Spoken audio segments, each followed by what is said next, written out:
ভাই একটু এদিকে আসেন। বাবু তোমার নাম কি? ফাইম। আপনার ছেলে? জি আমার ছেলে। আপনার ছেলের কি সমস্যা? ও নার্সারিতে পড়ে, ওর ব্লাড ক্যান্সার ধরা পড়ছে 3 মাস আগে। ওর আম্মু কই? তোমার আম্মু এদিকে আসেন তো, একটু আসেন।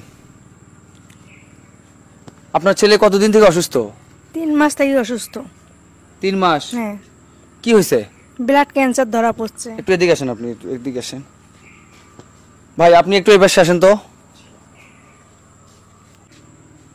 এ যাবৎ কত টাকা মানে খরচ হয়েছে? এ যাবত আমাদের 5 লাখ টাকার উপরে খরচ হয়েছে। আমার যা কিছু বিক্রি করার মতো ছিল, আমার ওয়াইফের স্বর্ণ থেকে শুরু করে আমার গাড়িটাও বিক্রি করে দিছি, গরু ছিল একটা, দোকানের আমার যা কিছু মালামাল ছিল তাও বিক্রি করছি। আর কোনো সামর্থ্য নাই, বিক্রির মতো আমার আর কিছু নাই। আমি অলরেডি 3-4 লাখ টাকা ঋণ করে ফেলছি আরও। এখন সবার একটু আর্থিক সহায়তা পেলে হয়তো বাচ্চাটা বাঁচতে পারে আমার।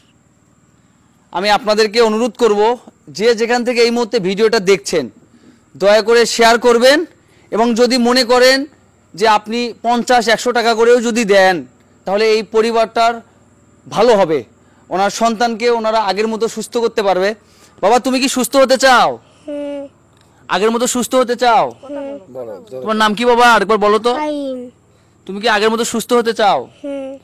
আপনি ওর আম্মু, এই যে আমরা ভিডিওটা করতেছি, আপনি কি চাচ্ছেন মানুষের কাছে? আমি সাহায্য চাচ্ছি যে আমার মাসেরা সাহায্য করবে, আমার যেন বাচ্চাটার যেন বাঁচাইতে পারি, আমি যেন চিকিৎসা করতে পারি বা সুস্থ হতে হবে।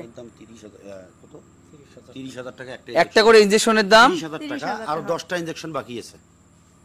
যে স্বর্ণ সবকিছু বিক্রি করছে, এটা কি সত্য? হ্যাঁ, এটা সত্য। এখন আপনার সন্তানকে আগের মতো সুস্থ দেখতে চান? হ্যাঁ, আমি দেখতে চাই। আচ্ছা আপনাদের বিকাশ নাম্বারটা বলেন তো ভাই। 01767280011, 01767280011, নগদ বিকাশ। আমি আবারও আপনাদেরকে বলছি, স্ক্রিনে যে নাম্বারটা দেখছেন নাম্বারটা ওনার। অবশ্যই আপনার 20-50-100 টাকা করে আপনারা পাঠাবেন, ওনার এই সন্তানটার পাশে দাঁড়াবেন। আপনাদের ঠিকানাটা কোথায়? আমাদের গ্রাম হলো তালুক আশারু, ওয়ার্ড নাম্বার 5, ইউনিয়ন চাকির প্রসার, আমাদের থানা রাজারহাট, জেলা হলো কুড়িগ্রাম, রংপুর বিভাগ।